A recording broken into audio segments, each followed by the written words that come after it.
Hey everybody, Rachel here, and today I'm going to show you how to make a really simple practice puppet that you can use to work on your puppeteering. It looks basically like this. Now, we like practice puppets because they are nice and light, so when you're trying to work out what you're doing, you're not killing your arm. They're super portable, so you can take them anywhere you go if you want to do that. And also, they are so much faster and easier to make than full-size puppets. So let's just launch into this stuff. While my friend here is super handsome, thank you, you're very welcome. He's actually very simply put together. Oh, wacha! Yeah, he's basically just a couple of ping pong balls, an elastic loop, a feather, some of those little felt tabbies that you put on your cabinets or the bottoms of your lamps so not to scratch up your awesome wood stuff, and basically a metric ton of hot glue. Looks like we have forgotten a little something. Ping pong balls. Uh-oh.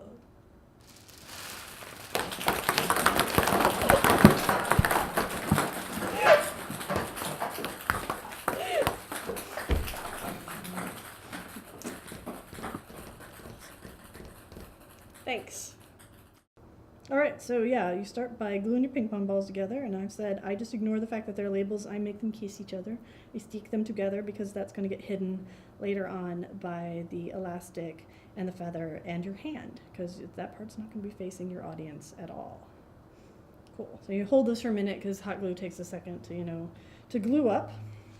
Next thing I do is I measure out my elastic, and I have very intelligently put a big old pile of hot glue over in the corner of my measuring space. You can use a ruler for this. I just happen to have this awesome mat where this is all marked out for me.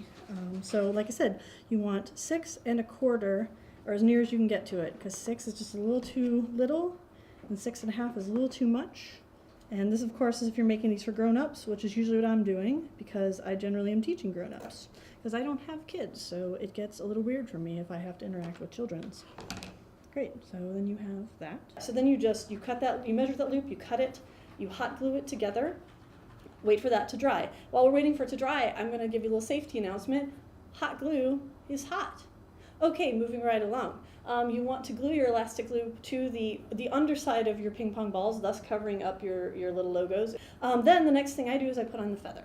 I like the feather because it gives them a little je ne sais quoi, a little dash and flash, and it's nice and light. And remember, the whole point of making these is that they are lighter and faster than normal puppets. So yeah, you put in a nice little feather, get some nice movement going there. If you don't have individual feathers, you could use a nice boa.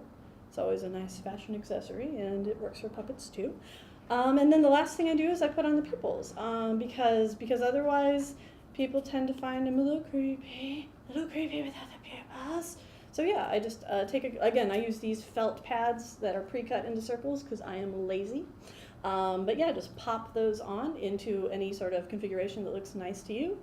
And there you have it. If you followed the instructions at this point, you have your very own shiny new practice puppet friend. Please take them out into the world and practice your puppeteering and make new friends on your favorite form of public transport. Thanks for watching.